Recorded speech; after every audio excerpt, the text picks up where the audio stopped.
Hello and welcome back. Today I thought I would actually do a kind of 2-for-1 video where I would first show you how to actually adhere these cling mount stickers to the actual stamps, and then we would use them to create a simple but still a little bit elevated card. So some demonstrators do different things. I actually like to pop all of my stamps out first. So I would actually pop all of them out of their piece. Some people do the taking off the label stickers first. I like to kind of just have all of my stamps out first so that way I can kind of see how many I have left, what order they're going in, right? So that's just me. I like to take all the stamps out first, and then that way I kind of get a sense for how I'm putting them back in. Some administrators and customers are going to actually get rid of this. I like to keep it so I can make sure that all of my stamps have been returned when I'm done with them, and if I don't put them in there, if this one's missing, then I know to look for it, whether it's on a block or elsewhere. So that being said, let's go ahead and start. So here I have the smaller sunflower here. Let me move these off to the side for a second. So the small sunflower is right here. You can check here on the other side. In this case, all of them have actually a little slit here down the side. I actually remove both pieces first. And for those of you who wish to see what the official instructions are from Stampin' Up, they're actually right here on the inside of your stamp set. So if you completely space on what I show you, no problem. You can just follow those instructions as well. Sometimes visually seeing it helps as well though. So that being said, I usually pick some kind of a corner, if there's a corner or some kind of distinct location. So in this case, I'm going to pick what looks kind of like a little tail here. So I just line it up evenly on 2 points, then I set it down. Okay, and then you kind of gently push it, and then notice here it's all aligned, there's no overlap. Then you can just pop that sucker right off, and notice it's like sticking to my finger. That's how sticky these are, which is great because it helps adhere to your acrylic blocks with no issue at all. So next, let's pick this sentiment here. Let's celebrate you. Again, take this off. If you do not like the idea of having these stickers, you definitely don't need them. These stamps will stick to your block, right? That's perfectly fine. However, I like the stickiness of these stickers here. They do really well, especially if occasionally I will actually wipe down my stamps on like under the sink if I've been a little sloppy in my inking up of my stamps, and so there'll be definitely times where that'll happen. Let's do this next leaf here, this kind of larger one, and this is actually one that we're going to use in our card today. So when I do that, I'll take it and put it right on my block. So in this case here, notice there's kind of a tip. I'm just lining it up here. And the thing to note here is that this is not forgiving, meaning that if you set it down and you don't like it, you will have to kind of live with that. You can't easily undo it. Okay, but notice like these are definitely not coming off. So next, let's do this one. And obviously I could probably just stop here, but I figured while I'm at it, I'll just show you how it really doesn't take too long to get going and to get all of these on your stamps once you receive them. Oh, well, see, look at that. Oh, it was upside down. It's like, I thought that was the right one. So then again, just kind of line it up. And obviously, for those of you who would have this, for example, you won't be using it while trying to record a video. So you'll be able to like have your head right on top of it. So it probably would help. So that being said, I'm not sure which sentiment I'll want to use on this card. Maybe this thanks a bunch here. I like that one. Even though we'll technically only have one flower on our stamp, I think this is still going to be a nice sentiment. So we'll just pop that on a block. I'm saving the large sunflower for last because that's going to be one where I'll have to check those borders very carefully, and I don't want to mix that up. That would be a headache that I do not wish to have. So just line that up. And then notice here, if you pull too straight, you might damage the foam, right? So make sure that you do kind of pull at a bit of an angle. When you remove them from the block, that's another thing to note. You definitely want to get underneath the actual label. You don't want to just rip it straight. You will rip that foam otherwise. So please make sure that you do get it underneath here, and I'll show you with these leaves. So say for example, I put these leaves on my block. Rather than just pulling straight, I usually put a little nail underneath in order to just pick it off. If you are, I just actually recently trimmed mine, so if you don't have nails available, you could use the take your pick tool and use the spatula side of things to get it gently removed. That would be a good choice, but generally you want to make sure that you do get it removed at kind of at that angle so as to not make it too rough on your stamp set.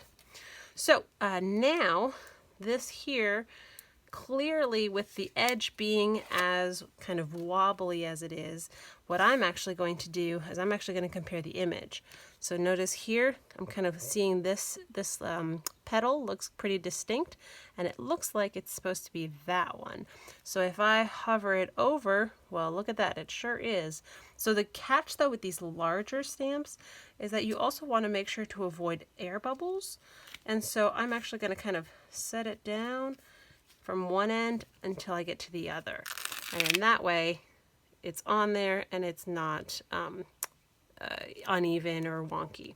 So how I had envisioned my nice little simple card, I thought I would, now that my new blends have come in, I would make another blends card. However, I would do it really simply. So this will just be, I'm going to stamp my sentiment, stamp my flower in the corner here, color that in, and pop it up onto a card base. Nice and simple, but just a little bit elegant. So, like before, when using the blends, I'm using my Memento black ink. Notice how this stamp is quite large. So even though I know I'm not going to stamp the whole card because I kind of want more of a corner, I still want to make sure I ink it all up as much as possible. And it looks like here, see, I can see, well, I missed some spots right there. So another reason to make sure that I look at what I'm doing here. And it looks like that is good. Note too, because this is the first time I'm using it, it might not be perfect. So I'm actually going to stamp it off first. Looks like it's getting there, right? I was pretty good about getting it inked up. So now I'll do the same. It also looks like I might need to re-ink my pad. So that's good. I can do that later too. All right, and that looks a lot better in terms of the ink coverage. Notice it looks a little darker than before. So I'm actually just gonna plop that right there. And then just press it. When you kind of hold on to it there, rather than lifting it up immediately, it allows for that ink to transfer a little bit better. So notice it did not get this part right here, but that was intentional. That's what I was looking for. So I'll set that off to the side. While I have my black ink out, I'll get it out for my sentiment. You could absolutely have done a colored sentiment if you had wanted, right? You could have done it in one of the colors we're going to color it in. You could have done all kinds of things. We'll put it up here. There we go. Okay, so I also saved that leaf image here, but here's the thing, right? I kind of want my leaves to be behind this image. So I'm actually going to show you a quick little technique here. So notice how I stamped it like this. We are going to stamp what's called a mask. And you're just going to stamp it on a sticky note. And then I'll do the same thing, but for the other side. All right, so what you do then, after that, you just take some of your snips and you just trim that. It's not really time consuming. You don't have to be super precise. It'll just kind of make it a little bit better in terms of getting the, it'll just make it a little bit better in terms of getting that leaf to look a little bit more dimensional. So I'm not even going to do all of it. I'm just going to do where I think I'm going to put that leaf. But the nice thing about making a mask is that you can actually reuse that mask until maybe it loses its stickiness, or if you end up, you know, if it ends up being a little too inked where it won't take very well to that other ink, that could be another reason to make a new mask. But really, it'll last you a nice long time. So it's definitely worthwhile to make it, especially if you're going to do this masking technique frequently. Definitely worthwhile. And the perk of making this mask now is that it does give... the sticky part of the Post-it note has fallen. It does give some time for this ink to dry as well, so that's good too, because even though the blends and the water ink from the Memento Black do not blend into one another, if the Memento Black doesn't have much time to dry, it will not necessarily blend, but it'll definitely bleed a little bit. It won't look quite as crisp. So I had this. Looks like that was, let's see, right here. So notice I just line that up, and because I stamped it on the sticky end, it sticks right on there without any issue. So I'll do the same here with this other sticky note. And the reason I did two here for two different parts is because I thought I would want to have two leaves. I thought one leaf would be a little too few.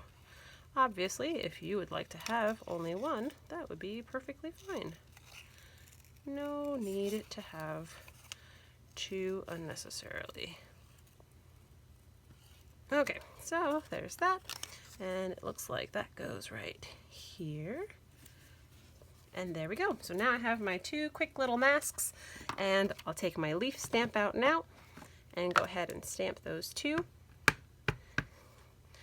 And let's do one right here. Actually, I can even do three. Let's do three. I'll do one there, and then one over here. Three is always pleasing to the eye anyway. So let's take off the masks then, and you'll see, right, it looks like those leaves are right behind it rather than right here where they would have essentially been in the way. Right? So now let's add a pop of color. Let's start with our center. I'm using the new Cinnamon Cider. I like to apply the light, let's use the brush tip. I like to apply the light color first, add in the dark coat later to add a little bit of depth and dimension, and then I like to go back in with the light if I need to do a little bit more blending. If that dark color didn't quite get blended in very well, or occasionally it'll be, if I'm coloring lots of little things, sometimes I'll have waited a little too long and I need to do that blending. Looks like this time looks a-okay to me. Put those off to the side. Let's do our leaves next. Again, light color first. And then this color here is our Old Olive again. I thought with these kind of more autumnal colors that the Old Olive would go really well with our Cinnamon Cider and our yellows here coming up next. So, and keep in mind, while I'm making a sunflower that is in fact yellow, you by no means need to. There are sunflowers of all kinds of colors, and so you could definitely make this all different shades when you are doing your coloring yourself. So then I'll add my dark, put it in the middle. See how these lines kind of show the shading itself, right? I'm just kind of going with those lines. And I'm not being too specific, but I will, it looks a little bit more obvious, so I'm going to come back in here and blend those a little bit. Again, nothing too fancy, but just enough to make those lines a little bit more muted. So next, color in the yellow and then adhere it to my page. So here I have a couple things. So I have the light and dark Daffodil Delight, but I also decided I would bring out my dark Mango Melody so that way if it looked like after I added those two colors that I really needed a little bit of extra shading, I would have that handy. So I'm going to just color in my whole rest of my petals in Daffodil Delight. Again, because the petals are all kind of everywhere, I really don't need to follow a particular pattern. So you do want to make sure you don't draw too far outside the lines though, just in case. So, alright, so now that I have that all done, I can just go in, add my dark Daffodil Delight, and I will use the brush tip on this one again, even though normally I would kind of reserve that for when I was coloring in really large areas, but because this stamp is in fact quite large, right, you're going to add a little darkness over here, here, there we go. Okay, and then I think I'm actually going to try, I'm going to add the Mango Melody. I think I'm going to add them to the tips here. And then I'll go back in with my Daffodil Delight to blend them all together here. That'll be a nice little coloring, I think. So, here we go.